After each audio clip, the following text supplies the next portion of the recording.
Today I'm going to talk about Google Education Suite, and we'll also share some ideas from how I use Google Workspace in my classrooms. Okay.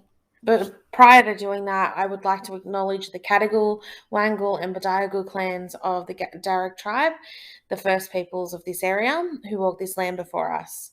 I'd like to show my respect to elders past, present, and emerging who inspire the greatness in me to strive, learn, and grow. Here are some of the Australian professional teaching standards that I'm addressing today. This will help you when you go to lodge this as teacher identified professional learning.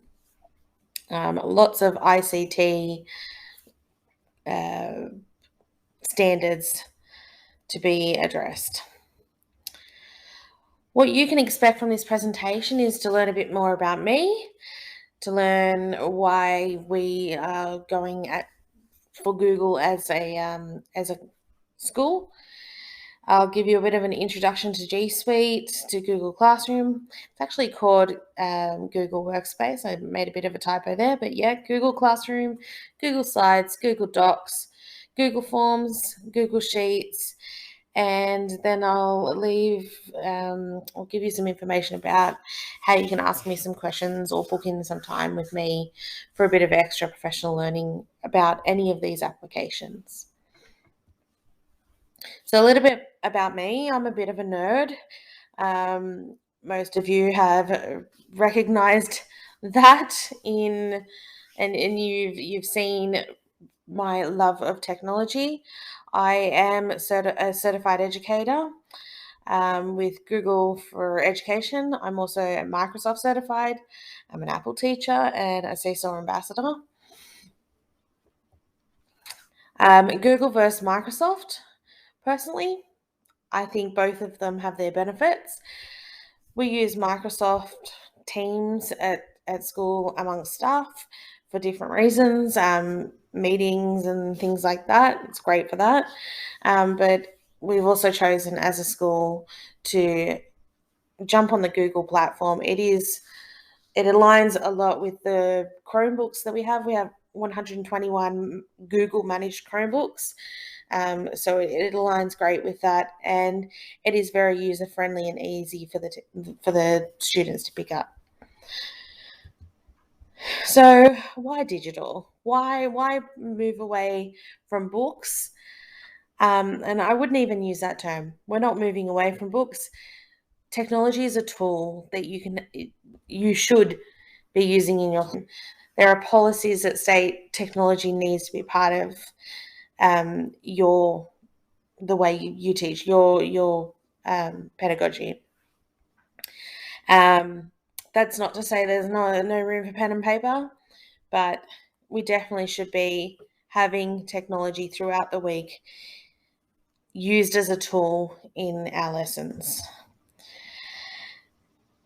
But yeah, I like to have a bit of fun here. Why digital? Didn't you get the memo? We're all supposed to go digital. Here's some other reasons why I think that it is good to jump on the digital bandwagon. And these are things that I live by. It's cloud-based. Google is great in the sense that you're not saving something onto a USB, losing a USB, and never being able to see it again, or saving something to a desktop and someone comes along, updates your computer, and it's gone forever.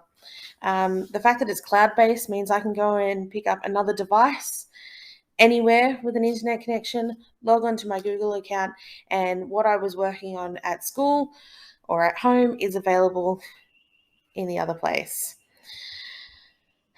To me, I also agree. I also think that it is environmentally friendlier. I've done a bit of math there. Digital. I like to do my programs online. I don't use very much paper. And this is a bit of why. Digital versus paper programming. So the old way was to carry around a big lever arch binder folder that holds around one ream of paper. One ream of paper is about 1/16 of a tree. 4 program folders worth of paper a year is 1/4 of a tree. That means every 4 years, just for your program, if you are doing the lever arch binder worth of paper, that's 1 tree every 4 years. So I believe that technology, even though you're using electricity, is environmentally friendlier. Another reason, it's collaborative. You can have multiple people doing things all at once on one document, working together. There's so many ways to be collaborative with technology, and particularly with Google. Changes are saved in real time. There's no sending a document to someone else, and then you have a copy of one side of the document you might make changes to. That person has another copy of the document they might make changes to. Another person has another copy of the document, 8 versions of a document that you're trying to work on together. And I believe it's user-friendly. Over there, if you have a look at my little memes, not sure if it's user-friendly or just fancy looking. I find Google, in particular, over Microsoft, is more user-friendly and easier to navigate than Microsoft. Microsoft does have its advantages over Google, though. But the fact that it's user-friendly makes it student-friendly. So have a look at Google Workspace. Most of you know, but to navigate to Google Workspace, if you go through your My Essentials, you'll find it's a red tile. It's now called Google Workspace. It used to be called G Suite, and at one point in time, Google for Education. If you were to just type in drive.google.com.au or slides.google.com.au or any of the other applications from Google, you are able to get there. It'll just ask you to log in, and you'll need to use your @education.newsouthwales.gov.au email and put your username in front of that.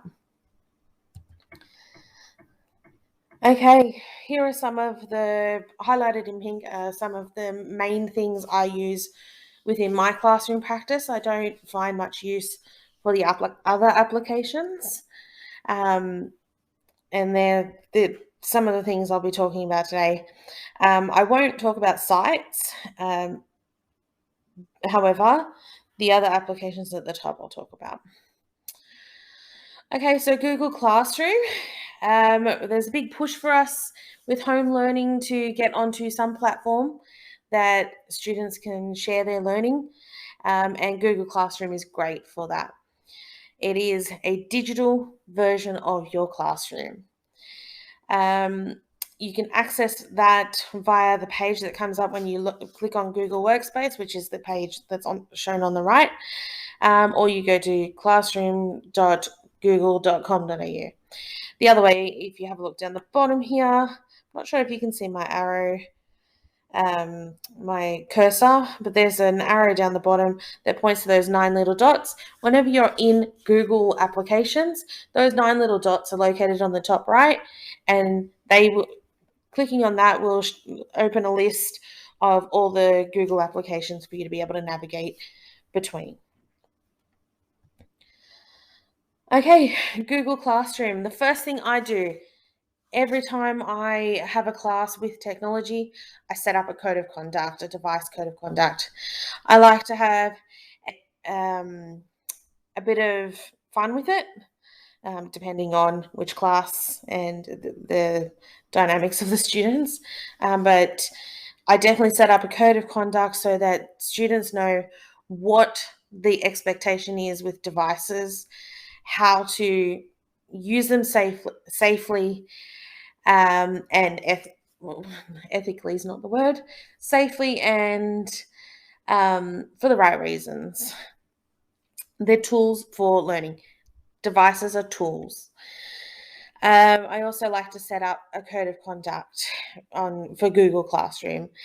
I find that if that isn't done, then you get a lot of students talking like it is just a chat, a friend's chat, rather than using it for learning. If you'd like any help setting up your code of conduct, definitely get a hold of me, send me an email, and I'd love to come do a lesson with you, co-plan, and co-teach, to get some code of conducts in action. And I'd love, if you develop one, share it with me, please. Okay, so Google Classroom, I use that to assign, organize, and grade tasks. They can be posted as an assessment, or students can post straight to the wall. Students can also be muted if they are using using the chat for the wrong reasons. I don't necessarily like to mute students. I would prefer to teach the correct behavior over taking away their ability to talk and share. I do let my students have some form of chat within my Google Classroom. It's just like a normal classroom, within reason. I moderate. The other great thing about this, it's a private platform. It's not open to the rest of the world. It's only open within your class and with whoever you share the email with. I post links to websites and resources that we use in class for easy access, and so that students can access them outside of class time. Google Classroom is also one of the places that students can access my reading tracker. I've got a link there. I will try to put the link in the underneath this video, but definitely if you would like a look at my reading tracker, I will just let me know and I'll send you the link across.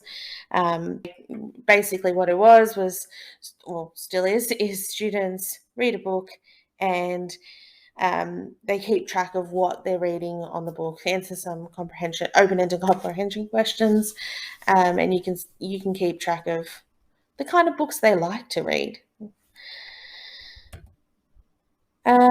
Students also post to showcase classwork, and I post comments to provide feedback underneath.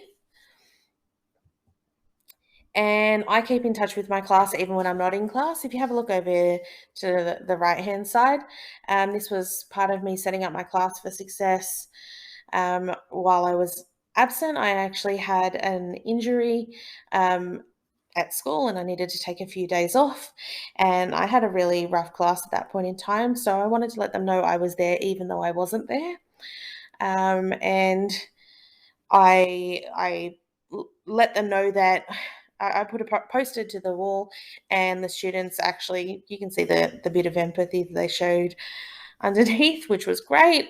But they also knew that there were expectations they needed to follow.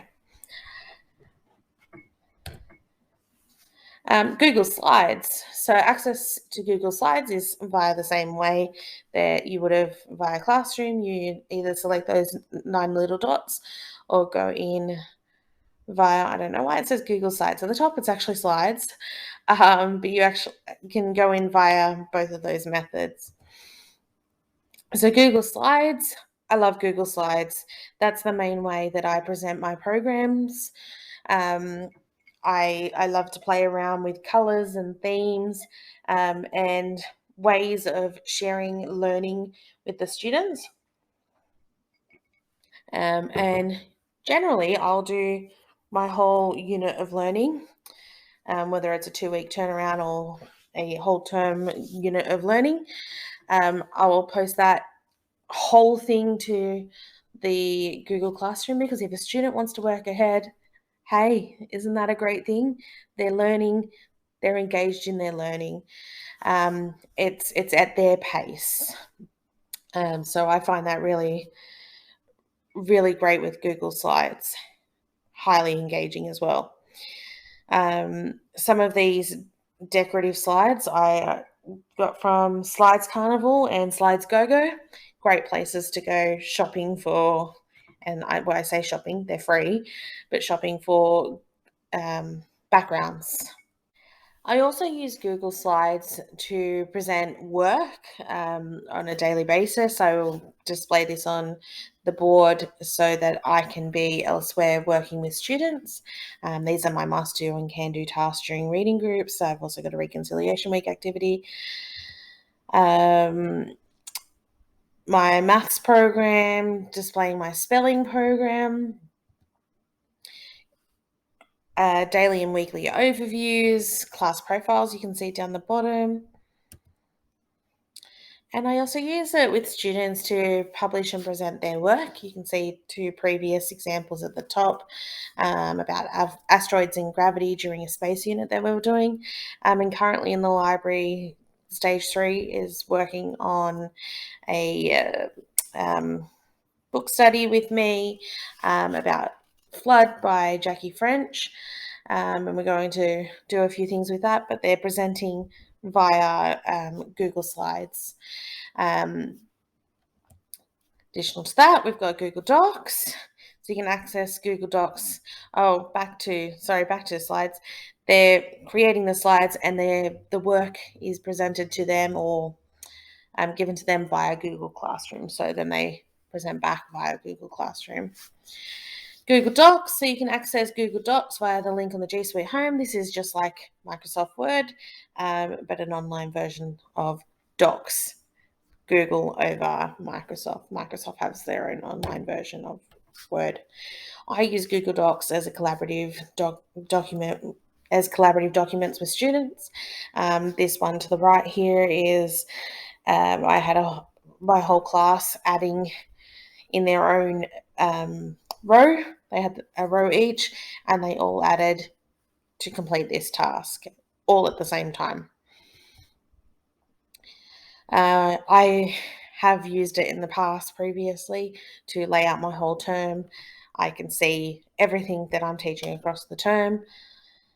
I love doing it that way, makes it more visual for me. I also use Google Forms with students. I'm not going to keep explaining how to get to those programs. It's pretty straightforward. You've got those 9 little dots and the arrows there that are showing that. Google Forms. I have used Google Forms for things like Boggle and other basically one-sided answers. That's probably not the best way to say it, but other places where students are responding to me. So I can use a form and gather a whole bunch of student responses at once.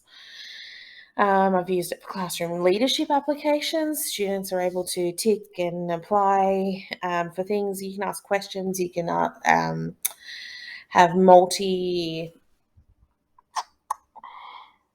you can have rating systems via Google Forms.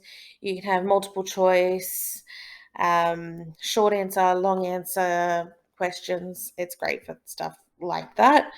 Google Forms, here's a little snapshot of my reading tracker I was talking about earlier. And with Google Sheets, I use Google Sheets like an Excel document. It's great for organizing and analyzing data. I could go in depth in a few Brekkie with the techies and explain how I do conditional formatting and things like that. But basically, all this color coordination all happens by itself depending on what data is in the cell. And I set that up to happen that way. I have used Google Sheets with students for them to be able to track their own data up the top. Students were able to assess themselves based on their writing speed and legibility. It was a little fun assessment that we did. Students were self-assessing themselves and each other, and they were able to add to this Google Sheet, and it tallied scores and things like that. So again, look out in a few future Brekkie with the Techies for more fun and interesting ways of working with sheets because there's so much that you can go into there. But that brings us to the end of my very quick Brekkie with a Techie. I hope it was very quick. If you have any questions, I'm not running away and just leaving you with this presentation and that's it. So you know where to find me.